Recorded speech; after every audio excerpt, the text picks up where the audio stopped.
Hello అండి, మా video చూసిన వారందరూ లైక్ చేసి సబ్స్క్రైబ్ చేయండి.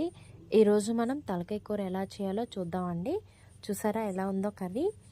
ఇది ఎలా చేయాలో దీని ప్రాసెస్ ఏంటో నేను చూపిస్తా. ఇప్పుడు చూడండి, తలకాయ కూర. ఈ తలకాయని పీసెస్గా కట్ చేసుకొని వాష్ చేసుకొని సైడ్ పెట్టుకోవాలండి.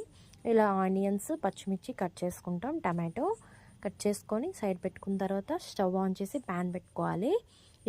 ఇలాంటి ప్యాన్లో పెట్టుకుంటే మనకి తలకాయ కూర అనేది గ్రేవీ ఎక్కువగా ఉండాలన్నమాట. అప్పుడే టేస్టీగా ఉంటుంది. తలకాయ కూర కన్నా గ్రేవీ చాలా టేస్ట్ ఉంటుందండి. ఇలా మనం ఆయిల్ వేసుకొని చెక్క, లవంగి, నెక్స్ట్ వేలాకులు ఉంటాయి కదా, అవి వేసుకొని వేయించుకోవాలండి. లవంగి మొగ్గలు కూడా వేసుకోవాలి. వేసుకున్న తర్వాత ఆకులు ఉంటాయి కదా, బిర్యానీ ఆకులు అంటారు, వాటిని కూడా ఇలా వేసుకోవాలన్నమాట. వేసుకొని వేయించుకోవాలి ఆయిల్లో కాసేపు వరకు.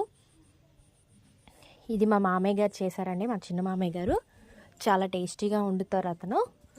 చూడండి ఎంత టేస్టీగా, ఎంత కలర్ఫుల్గా చేశారు కదా. ఒకసారి చూద్దాం మనం కూడా ఎంత టేస్టీగా ఉందో. ఒకసారి మీరు కూడా ట్రై చేయండి. ఇలా ఆనియన్స్ పచ్చిమిర్చి, తర్వాత మసాలా దినుసులన్నీ వేగిన తర్వాత ఆనియన్స్ పచ్చిమిర్చి వేసుకొని వేయించుకోవాలి. నెక్స్ట్ ఈ టమాటా ముక్కలు కూడా వేయించి గ్రేవీలా అయ్యేంత వరకు వేయించుకోవాలండి.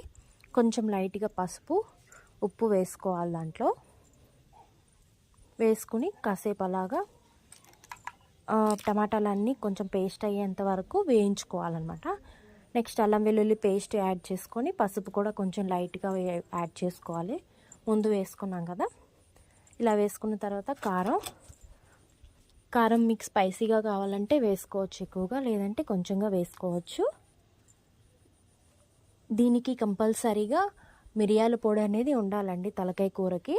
ఎందుకంటే ఘాటు బాగా ఉండాలన్నమాట తలకాయ కూరకి. అందుకే మిరియాల పౌడర్ వేసుకుంటారు, పెప్పర్ పౌడర్. తర్వాత ఈ తలకాయ ముక్కలు పీసెస్ వేసుకొని మొత్తం మిక్స్ చేసుకోవాలండి, టమాటా గ్రేవీ అంతా కలిసేటట్టు. తర్వాత కొంచెం వాటర్ వేసుకోవాలి.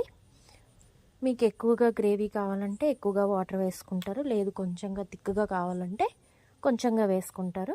తర్వాత ఒక హాఫ్ అన్ అవర్ ఉడికించిన తర్వాత ఇలా కొత్తిమీరతో గార్నిష్ చేసుకోవాలండి. అప్పుడు తలకాయ కూర అనేది రెడీ అవుతుంది. ఒకసారి మీరు కూడా ట్రై చేయండి. ఇలాగా చాలా బాగుందండి.